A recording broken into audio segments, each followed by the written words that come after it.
Welcome to the Press Pod, hosted by myself, Andrew McAlonan, aka the Press Faller. I haven't done this before. I am nervous, and normally I get prompts and scripts to help me, and people stop and we go again. But we're just going to run with this, and hopefully you'll see exactly who I am throughout this episode. And basically the best place to start is right from the start, or right at the beginning. So, I used to actually be a joiner, or done some type of shop fitting trade, back about 18 years ago. And I was invited to train on how to repair tools by a company I used to be in. I initially went there and started training on Bosch, DeWalt, Panasonic, the stuff that you guys use every day, drills, Kangos, all them items, and that's where I picked up my skills in the repairing industry. I stayed there for potentially 4 to 5 years, and yeah, was really happy. That then hit roughly around the time of the recession, about 2009. The company I was with, unfortunately, was struggling, so I moved to another company at the time, who at that time decided to get into plumbing. They sold tools as well, and I was the service manager at that point. Where did that go then? So basically, within about 6 months, they got a contract with REMS to do the press tools, to do the press fixing, the calibration, the service, and all of that. And I was sent to Germany. So it was initially with another company, and that's where the first training came.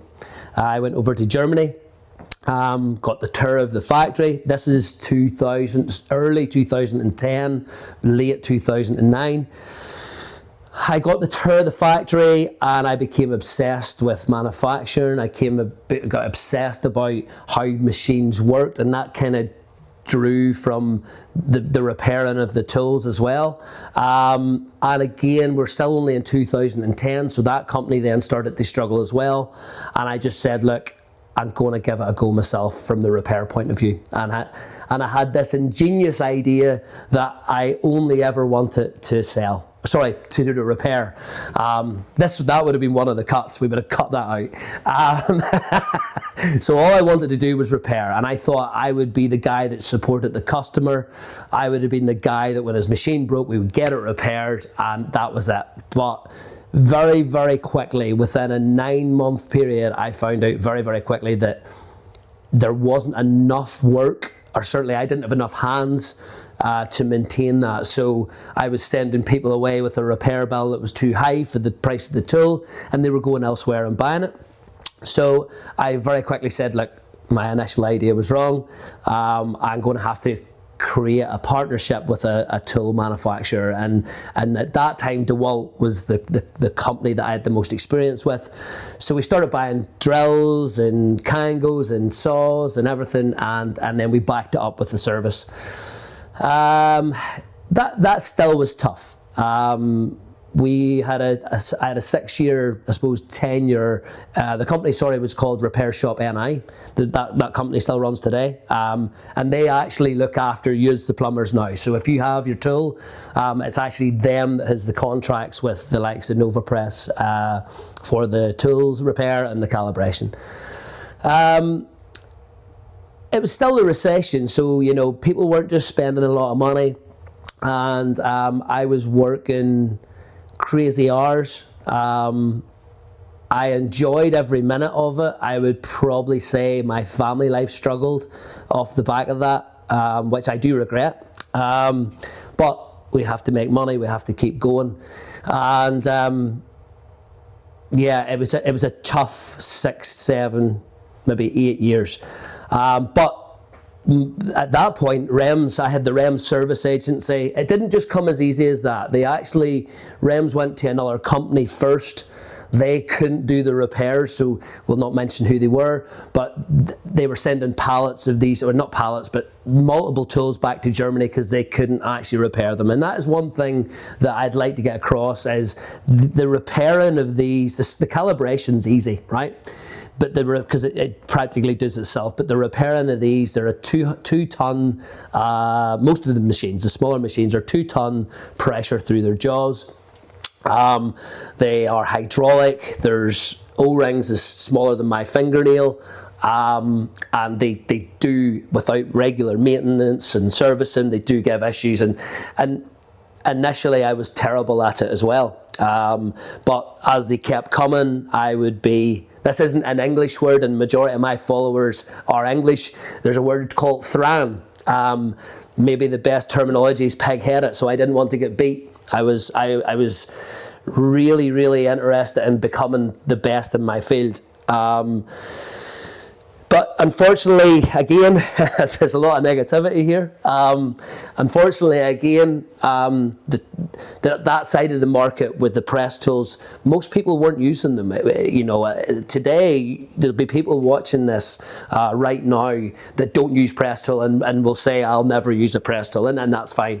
But the market really hadn't came at that point, 2016 maybe at this point. So. There's a lot to say here. This is actually, hopefully you are interested, and this is keeping you engaged. But me and Rems had a great relationship, still do. We still do a lot of Rems, but it just wasn't enough to be just doing that one thing. So I was still having to sell tools, which it's a very tough industry. You've got companies that are massive now. You'll know the names yourself, Tool Station and all them big screw fixes and things. It's a tough industry for someone that's so small. So I kept going to the big shows in Germany. ISH is ISH. We went there biannually, probably. I went there every other year because that's how often it was on, for about 4 times over the period of 8 years. And every single time I went to the NovaPress stand, and they said no every other year. And it wasn't that I was wanting to be moving away from Rems, but the thing was, I was really wanting to expand my portfolio, have more tools for each plumber, so they had more option. And I just didn't want to let that go. I just kept going back.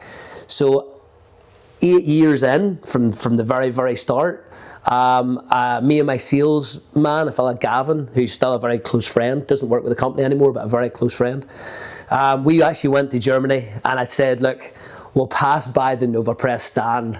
I'll do what I usually do. I'll say, can I service your machines? At this point, I wasn't even wanting to sell them. I just wanted the opportunity because they were the biggest company in the Europe, probably the world. I just wanted the opportunity to work with them, and I was defeated at this point because I'd tried so many times, and I'm trying to think of the guy's name. Thomas, I think it is. Thomas is still with the company, and I went up to Thomas, and I can't remember. I would love to have a video of it because it would take me back, but I'm fairly sure I wasn't that confident, and I'm kind of confident with most things, but I was expecting the 4th no. And he says, let's do something, and I shit myself. So I literally couldn't believe it. I didn't know what it meant. I didn't know if it meant that I would make more money. Was it going to put more pressure? I had no idea, but I was elated. So me and Gavin, now this is it Frankfurt, the show? I go to Frankfurt, Stuttgart quite regularly, so I think it's Frankfurt's the show in. Correct me if I'm wrong, and if you're DMing in this, I don't even know. That's Instagram, never worry. You see why I should be cutting these things. So anyway, we booked what I found was a very good restaurant, certainly out of my budget, but me and Gavin were there, and I says, look, let's just have a good night this is massive for me and the company and him. Let's just have a good night. And we booked a restaurant. And we're sitting there having a steak and just having a few drinks and really enjoying the night. And we were flying home the next day. And who was in the corner? Now, bearing in mind, this is a massive city. You know, it's like, it's the size of London, I'm sure, if not bigger. And Nova Press's whole team were in the corner. And I was like, holy shit, walked over to them. They didn't really know who I was, but Thomas did. So get chatting to them, had a few more drinks, and that's where it began. We now, and have been for the last few years, are the largest seller of certainly the smallest tools, the 103, which is their largest seller in the UK. And it's been amazing. And as I say, we're still dealing with Rothenberger, we're still dealing with Rems, and it's still very good, but Nova Press would be a large chunk of the work we do. Yeah, with the service contract and all of that with it. So that kind of takes us right up. There's obviously a lot in the background there, in between all of that. A lot. We've moved premises 2, maybe 3 times, and only then. And I'm going to say, and this timeline might be slightly out, but only then, probably the 8th or 10th year in business, that I actually start making money. And if I look back, I genuinely don't know how my wife or myself done it. It was tough. I could nearly bring a tear to my eye. But you just get on with it. You push forward. You caught myself there. Sorry. You push forward. You keep moving hard. And now all the hard work's paid off. Yes, I'm doing okay. And now my mission is to take my business and make it the best for the plumbing community, and I genuinely do mean that. And that's, it's probably even from a selfish point of view, because I know if you love me, you're going to use me and keep using me. But it's also, it goes both ways. So I want to give the best product, and I know unfortunately there's a lot of businesses out there don't do that. But it's certainly, like, I have a lot of loyal customers, and if you are watching this, thank you. But wow, it's just went crazy. You have seen the story. You know I'm on Instagram. We still don't have 10,000 followers, and it feels like I've been at 9,600 for years. But I don't buy my followers, so that's one thing some of you guys won't be able to say. But I won't be I might buy 300 just to take myself to the 10,000, because it's a struggle. So if you aren't following me and you are watching this, please follow me. And I do intend to try and do at least, I don't know, Ross is behind the camera. He started working with us. How many are we going to do of these, Ross? We'll do thousands. Thousands of these. Oh shit. Right, okay, well, good luck with that. So we don't want to keep it long. I listen to a lot of podcasts myself, and I feel if it gets too long, it can get a wee bit too much, and it's great to listen to in the van. So when you're jumping into the van, think of me. I'm going to try and give as much value, try and keep it light-hearted, have a bit of fun, and maybe put out some polls and answer some questions as well. Might be a good idea moving forward. So I think is that us? Is that okay, Ross? That was good. Yeah, I think that's us finished. I don't want, as I say, I don't want it to be too long. I know for a fact I've missed some bits and pieces that I would love to add in, but I think it's important to know that it was a struggle. So if you are struggling in business, don't stop. Keep at it, and that's really important, because it will work if your heart's in it, and mine was.